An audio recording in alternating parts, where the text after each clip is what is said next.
नमस्कार। आज हम एक बहुत ही दिलचस्प यात्रा पर निकल रहे हैं। एक ऐसी यात्रा जो हम सबके लिए मायने रखती है। अपने सपनों को हकीकत में कैसे बदलें। हाँ। हम बात करेंगे लक्ष्य साधने की, खुद को बेहतर बनाने की और हाँ, वो जो सबसे कीमती चीज है, वक्त, उसे संभालने की। बिल्कुल। और इसके लिए, जैसा कि हमने बताया था, हमारे पास श्रोता द्वारा साझा की गई कुछ सामग्री है।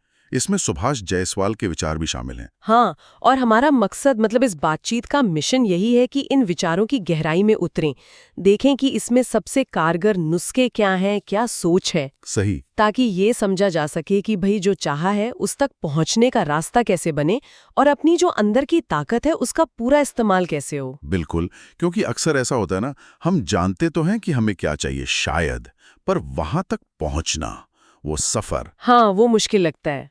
वो मुश्किल लगता है। इरादे और हकीकत के बीच का जो फासला है, उसे कैसे भरें। तो चलिए सुभाष जायसवाल के नजरिए से इसे परत दर परत खोलते हैं। हाँ, शुरू करते हैं। शुरुआत करते हैं। सबसे बुनियादी चीज, लक्ष्य तय करना। सामग्री कहती है कि लक्ष्य वो मंजिल है जहां हम पहुंचना चाहते हैं। अब वो बड़ा भी हो सकता है, जैसे अपना कोई बिजनेस शुरू करना, हाँ, या छोटा भी। या कुछ छोटा, जैसे रोज सुबह बस थोड़ा जल्दी उठना। बिल्कुल। और ये लक्ष्य जो है वो जिंदगी को एक दिशा देते हैं, एक मकसद सा देते हैं। इनके बिना तो हम बस बहते रहते हैं। हम्म। लेकिन जैसा आपने कहा और जैसा जायसवाल के विचारों में भी है, लक्ष्य सोच लेना वो एक बात है, हाँ, आसान हिस्सा है शायद। आसान हिस्सा है। उस तक पहुंचना बिल्कुल दूसरी बात है। और यहीं आकर ज्यादातर लोग या तो हिम्मत हार जाते हैं या फिर रास्ता भटक जाते हैं। तो फिर मतलब पहला कदम क्या है? क्या करें कि वो सिर्फ एक इच्छा ना रह जाए, हकीकत बने? कहाँ से शुरू करें? तो सामग्री के अनुसार सबसे पहली और सबसे जरूरी चीज है लक्ष्य का एकदम साफ होना, विशिष्ट होना। अच्छा। सिर्फ ये कहना कि भाई मुझे कामयाब होना है या मुझे खुश रहना है, ये काफी नहीं है। ये तो बस एक धुंधली सी तस्वीर है। हाँ, बहुत वेग है। बिल्कुल। कामयाबी या खुशी का मतलब क्या है आपके लिए, इसे पूरी तरह परिभाषित करना होगा। क्या इसका मतलब है कोई खास आमदनी पाना या सेहत सुधारना, कोई नया हुनर सीखना? मतलब एकदम क्रिस्टल क्लियर। यानी लक्ष्य जितना साफ होगा, उतना ही वो असली लगेगा और शायद उसे पाने का रास्ता भी दिखेगा फिर। बिल्कुल। ये बात तो समझ आती है, क्योंकि जब पता ही ना हो कि जाना कहाँ है, तो फिर पहुंचेंगे कैसे? अच्छा ठीक है, मान लीजिए लक्ष्य एकदम साफ है, दिमाग में बिल्कुल क्लियर है, फिर अगला पड़ाव क्या है? अगला पड़ाव है एक नक्शा बनाना, मतलब एक योजना, प्लानिंग। जायसवाल के विचारों में इस पर बहुत जोर दिया गया है। एक जगह कहा भी है, बिना योजना के लक्ष्य महज एक सपना है। हाँ। करना बहुत जरूरी है। ये नक्शा ही आपको रास्ता दिखाता है, खासकर तब जब मुश्किलें आती हैं या मन डगमगाने लगता है। सही कहा, एक रोड मैप की तरह। लक्ष्य साफ, नक्शा तैयार। सुनने में तो ये काफी सीधा लगता है, पर फिर भी लोग क्यों लड़खड़ा जाते हैं? वो कौन सी कड़ी है जो अक्सर कमजोर पड़ जाती है इस प्रक्रिया में? यहाँ दो बहुत बहुत महत्वपूर्ण गुणों का जिक्र आता है, अनुशासन और निरंतरता, डिसिप्लिन और कंसिस्टेंसी। अच्छा। योजना पर टिके रहने का अनुशासन और रोज बिना नागा उस दिशा में कदम बढ़ाने की निरंतरता। देखिए, ये सिर्फ तब काम करने के बारे में नहीं है जब आपका मूड अच्छा हो या सब कुछ आसान लग रहा हो। हाँ, जब मन कर रहा हो। हाँ, असली परीक्षा तो तब होती है जब मन नहीं करता, जब रुकावटें आती हैं। रोज थोड़ा थोड़ा ही सही, पर आगे बढ़ते रहना, ये है निरंतरता। सामग्री में एक और दिलचस्प पहलू का जिक्र है, हमारे आसपास के लोग। कहा गया है कि सही लोगों का साथ होना बहुत जरूरी है। इस पर क्या कहेंगे? हाँ, ये बहुत गहरा बिंदु है और बहुत प्रैक्टिकल भी। ऐसे लोगों के बीच रहना जो खुद भी आगे बढ़ने की कोशिश कर रहे हों, जो हमें सहारा दें, हौसला बढ़ाएं, लेकिन जरूरत पड़ने पर आईना भी दिखाएं, हमें जवाबदेह ठहराएं। हाँ, ये जरूरी है। सुभाष जायसवाल के विचार इस बात पर भी चिताते हैं कि अगर हम ऐसे लोगों से घिरे हैं जो मतलब नकारात्मक हैं या जिनमें खुद आगे बढ़ने की कोई इच्छा नहीं, तो अपने लक्ष्यों तक पहुंचना बेहद मुश्किल हो जाता है। हमारा माहौल, हमारी सोच और हमारी ऊर्जा पर सीधा असर डालता है। भी बात तो है। और एक आम सोच जिसे ये विचार चुनौती देते हैं कि लक्ष्य मिलते ही सारी खुशियां मिल जाएंगी, जैसे मंजिल ही सब कुछ है। बिल्कुल, ये एक बहुत बड़ा भ्रम है जिसे सामग्री उजागर करती है। असलियत ये है, और ये बहुत से लोग महसूस भी करते होंगे, कि खुशी और संतोष मंजिल पर पहुंचने से ज्यादा उस सफर में है। अच्छा। हाँ, उस प्रक्रिया का आनंद लेना, रास्ते में आने वाली छोटी छोटी जीतों को महसूस करना, उनसे सीखना, ये ज्यादा मायने रखता है।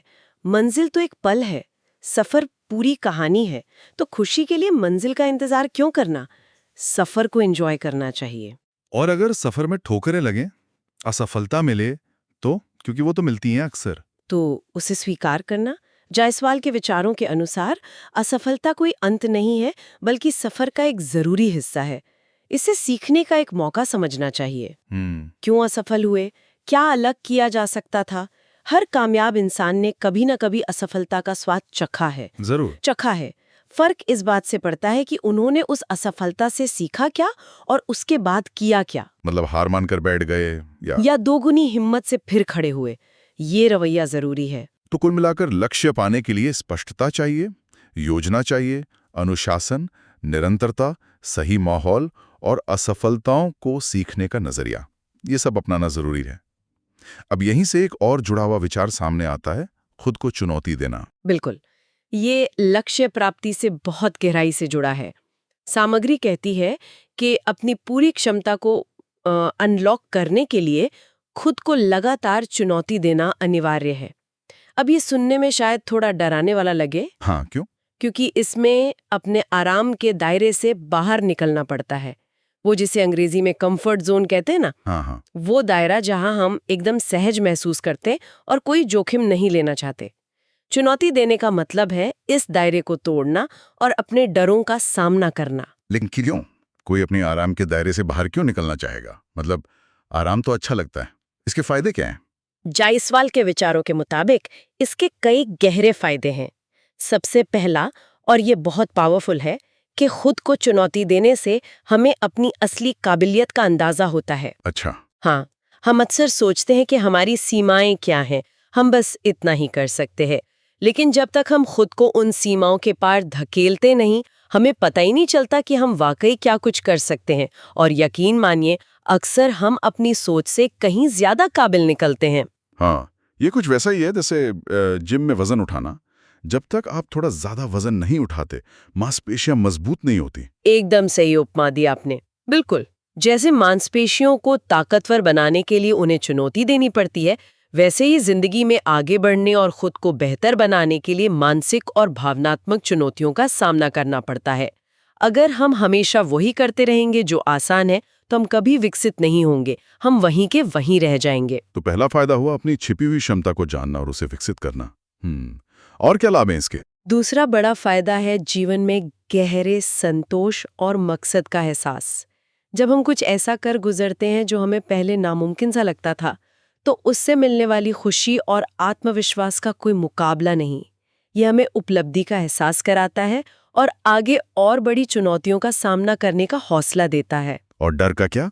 सामग्री में डर पर काबू पाने की बात भी कही गई है। हाँ, ये तीसरा अहम फायदा है। हम सबके अंदर डर होते हैं, नाकामयाबी का डर, लोग क्या कहेंगे इसका डर, अनजान चीजों का डर, कई तरह के डर। जब हम जानबूझकर खुद को चुनौती देते हैं, तो हम सीधे सीधे इन डरों से टकरा रहे होते हैं। और अक्सर जब हम डर का सामना करते हैं, तो पाते हैं कि वो उतना बड़ा या भयानक था ही नहीं जितना हमने अपने मन में बना लिया था। हाँ, मन का वहम होता है ज्यादातर। बिल्कुल। हर बार जब हम डर का सामना करके आगे बढ़ते हैं, डर की ताकत कम होती जाती है और हमारा आत्मविश्वास बढ़ता जाता है। ऊर्जा का पूरी तरह खत्म हो जाना। तो ये संतुलन कैसे साधें? सुझाव बहुत व्यवहारिक है। ऐसे लक्ष्य चुनें जो आपके लिए मायने रखते हो, जो आपको प्रेरित करते हो और जो आपको आपके आराम के दायरे से बस थोड़ा सा बाहर निकालते हो।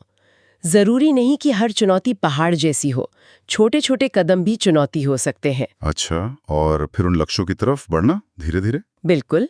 इसका मतलब हो सकता है कोई नया हुनर सीखना शुरू करना, या दफ्तर में कोई ऐसी जिम्मेदारी लेना जिससे थोड़ा डर लगता हो, या बस कुछ ऐसा आजमाना जो पहले कभी नहीं किया।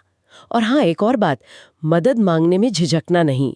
जायसवाल के विचार इस बात पर भी जोर देते हैं कि दूसरों से सीखना या मार्गदर्शन लेना कमजोरी नहीं, समझदारी है। सेल्फ इम्प्रूवमेंट ये महज पैसा कमाने या कोई पद हासिल करने तक सीमित नहीं है। हालांकि वो चीजें इसके नतीजे हो सकती हैं, पर इसका असली मतलब है खुद का सबसे बेहतर संस्करण बनना, अपनी संभावनाओं को पहचानना और जीवन के हर पहलू में लगातार सुधार करते रहना। ये एक अंदरूनी यात्रा है, बाहर से ज्यादा। इस यात्रा की शुरुआत कहाँ से होती है? पहला कदम क्या बताया गया इसमें? सामग्री के अनुसार शुरुआत होती है गहरे आत्ममंथन से, सेल्फ रिफ्लेक्शन और खुद को जानने से, सेल्फ अवेयरनेस से। अपने मूल्य क्या है, कौन सी चीजें हैं जिनसे हमें सच में खुशी मिलती है, हमारे असली लक्ष्य क्या है, इन सवालों पर ईमानदारी से सोचना और जैसा सुझाव दिया गया है इन्हें लिखना। लिखने से विचार बहुत स्पष्ट होते हैं और एक दिशा मिलती है। लिखने के बाद का कदम, जब क्लैरिटी आ जाए थोड़ी। जब एक बार ये साफ हो जाए कि हम क्या चाहते हैं और क्यों चाहते हैं, तो अगला कदम है स्मार्ट लक्ष्य तय करना। ये एक बहुत कारगर तरीका है जिस पर सामग्री जोर देती है। आपने सुना होगा इसके बारे में? हाँ, स्मार्ट गोल्स। हाँ, स्मार्ट यानी एस स्पेसिफिक, विशिष्ट, लक्ष्य एकदम साफ हो, गोलमोल नहीं। एम मेजरेबल, प्रगति को कैसे नापेंगे। ए अचीवेबल, क्या ये हकीकत में पाया जा सकता है। आर रेलेवेंट, क्या ये मेरे बड़े लक्ष्यों से मेल खाता है। और टी टाइम बाउंड, कब तक पूरा करना है, एक डेडलाइन। सही है। इस तरह लक्ष्य बनाने से सफलता की संभावना काफी बढ़ जाती है। और ये कोई एक बार का कोर्स नहीं है ना, मतलब ऐसा नहीं कि एक किताब पढ़ ली और हो गया व्यक्तिगत विकास। अब बिल्कुल नहीं, बिल्कुल नहीं। जायसवाल के विचार इसे एक निरंतर चलने वाली प्रक्रिया बताते हैं, कोई मंजिल नहीं। इसमें रोजाना समर्पण, अनुशासन और स्थिरता लगती है। इसे एक आदत बनाना पड़ता है। जैसे व्यक्तिगत विकास होता है, लगातार सीखना पड़ता है। नेल्सन मंडेला का एक उदाहरण भी इस्तेमाल किया गया इसमें, शिक्षा को लेकर। हाँ, बहुत शक्तिशाली उदाहरण है। शिक्षा सबसे शक्तिशाली हथियार है जिसका उपयोग आप दुनिया को बदलने के लिए कर सकते हैं। ये लगातार सीखने और खुद को ज्ञान से सशक्त बनाने के महत्व को दिखाता है। किताबें पढ़ना, नए हुनर सीखना, अनुभवी लोगों से बात करना, ये सब व्यक्तिगत विकास का अभिन्न हिस्सा है। इसमें शारीरिक और मानसिक सेहत का भी अहम रोल बताया गया है। निश्चित रूप से। सामग्री कहती है कि अपने शरीर को मंदिर की तरह समझें, पर्याप्त नींद लें, पौष्टिक आहार लें, नियमित व्यायाम करें, क्योंकि जब शरीर स्वस्थ होता है तो मन भी बेहतर काम करता है। सही बात है। और स्वस्थ मन ही व्यक्तिगत विकास की चुनौतियों का सामना कर सकता है। और मानसिक सेहत के लिए आजकल इसकी बहुत चर्चा होती है, मेंटल हेल्थ की। और होनी भी चाहिए। आज की भागदौड़ भरी जिंदगी में मन को शांत और संतुलित रखना बहुत जरूरी है। इसके लिए आत्म देखभाल यानी सेल्फ केयर के तरीके अपनाने की सलाह है। जैसे कि चाहे वो ध्यान लगाना हो, मेडिटेशन, अपने विचार लिखना हो, जर्नलिंग जिसे कहते हैं, या बस थोड़ी देर के लिए टेक्नोलॉजी से, स्क्रीन से दूरी बनाना हो, हमारा दिमाग हमें इसके लिए धन्यवाद देगा। संगति की बात लक्ष्य निर्धारण में भी आई थी और यहाँ व्यक्तिगत विकास में भी इसका जिक्र है दोबारा। हाँ, क्योंकि ये दोनों जगह बहुत मायने रखती है। वो कहावत कि हम उन 5 लोगों का औसत होते हैं जिनके साथ सबसे ज्यादा वक्त बिताते हैं, वो काफी हद तक सच है। इसलिए सोच समझकर चुनाव करना जरूरी है कि हम किन लोगों से घिरे रहते हैं। और आज के डिजिटल युग में ये भी देखना जरूरी है कि हम किस तरह की जानकारी अपने दिमाग में डाल रहे हैं। सोशल मीडिया पर, न्यूज़ में, क्या वो हमें ऊपर उठा रही है या नीचे खींच रही है? क्या वो हमारे मूल्यों और लक्ष्यों से मेल खाती है? ये बहुत जरूरी है। तो व्यक्तिगत विकास एक मुकम्मल यात्रा है। खुद को जानना, स्मार्ट लक्ष्य बनाना, लगातार सीखना, सेहत का ध्यान रखना और सही माहौल चुनना। और जैसा कहा गया, ये सफर है, मंजिल नहीं। बिल्कुल, खुद को खोजने, बढ़ने और लगातार बेहतर होने का सफर। इसमें चुनौतियां भी आएंगी, नाकामयाबियां भी आएंगी और जीत भी मिलेगी। इन सबको गले लगाना जरूरी है। इस दिशा में उठाया गया हर छोटा कदम हमें खुद के सर्वश्रेष्ठ संस्करण के करीब ले जाता है। चलिए, अब इस बातचीत के आखिरी लेकिन बेहद अहम हिस्से पर आते हैं, जो इन सब बातों को, मतलब लक्ष्य पाना, विकास करना, इन सबको संभव बनाने में मदद करता है। समय प्रबंधन और उत्पादकता, टाइम मैनेजमेंट। हाँ, समय। जायसवाल के विचार इसे हमारा सबसे अनमोल खजाना बताते हैं। एक ऐसी चीज जो एक बार चली जाए तो कभी वापस नहीं आती। हम सबके पास दिन में बराबर 24 घंटे होते हैं। सही है। हम उनका इस्तेमाल कैसे करते हैं, इसी से सारा फर्क पड़ता है। अक्सर लगता है कि दिन बहुत छोटा है, काम बहुत ज्यादा, समय ही नहीं मिलता। तो अपने समय को बेहतर तरीके से कैसे संभाला जाए और ज्यादा नतीजे कैसे हासिल किए जाएं? सामग्री में पहला कदम क्या सुझाया गया है इसके लिए? विचारों के अनुसार पहला और सबसे बुनियादी कदम है अपने लक्ष्यों और प्राथमिकताओं का एकदम स्पष्ट होना। फिर से वही बात, क्लैरिटी। अगर यही साफ नहीं है कि जाना कहाँ है, क्या जरूरी है, तो समय कहाँ लगाना ये कैसे तय होगा? बिना स्पष्टता के रोजमर्रा की भागदौड़ में उलझ जाना बहुत आसान है। ठीक है, स्पष्टता आ गई, पता है क्या जरूरी है, उसके बाद क्या करें? एक कार्य योजना बनाएं। Action plan. इस योजना में साफ तौर पर लिखा हो कि कौन से काम करने हैं और कब तक करने हैं, ताकि हम अपने लक्ष्यों तक पहुंच सकें। और यहीं एक बहुत कारगर सलाह दी गई है, हमेशा सबसे महत्वपूर्ण कामों से शुरुआत करें। सबसे जरूरी काम पहले। हाँ, अक्सर हम छोटे मोटे गैर जरूरी कामों में उलझकर अपना कीमती समय और ऊर्जा बर्बाद कर देते हैं। पहले वो करें जिसका असर सबसे ज्यादा होगा, जिसे ईट द फ्रॉग भी कहते हैं कई बार। अच्छा। और ना कहना सीखना, ये मुश्किल होता है कई लोगों के लिए, हाँ, मुश्किल होता है। लेकिन ये समय प्रबंधन का एक बेहद जरूरी हिस्सा है।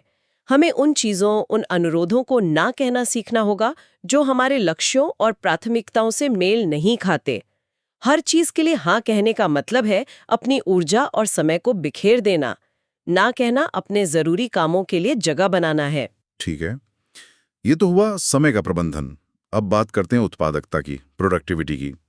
सामग्री कहती है इसका मतलब है कुशलता और असरदार तरीके से काम करना, मतलब एफिशिएंटली और इफेक्टिवली। इसके लिए कुछ आदतें क्या बताई गई हैं? कुछ खास आदतें सुझाई गई हैं।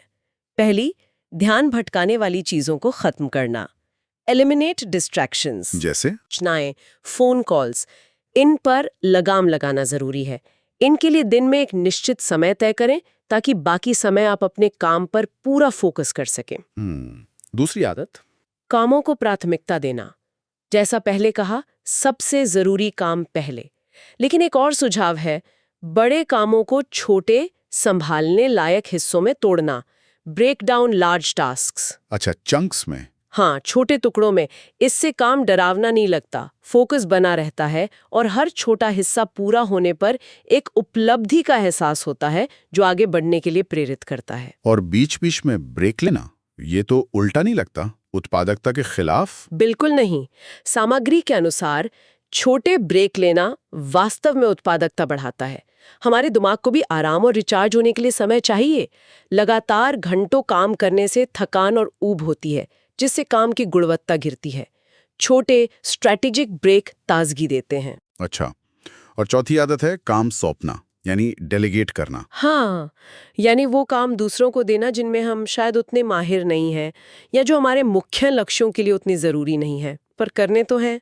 इससे न सिर्फ हमारा समय बचता है ताकि हम अपनी ताकत वाले कामों पर ध्यान लगा सकें, बल्कि ये दूसरों को भी सीखने और बढ़ने का मौका देता है। हर काम खुद करने की कोशिश करना अक्सर बेअसर होता है।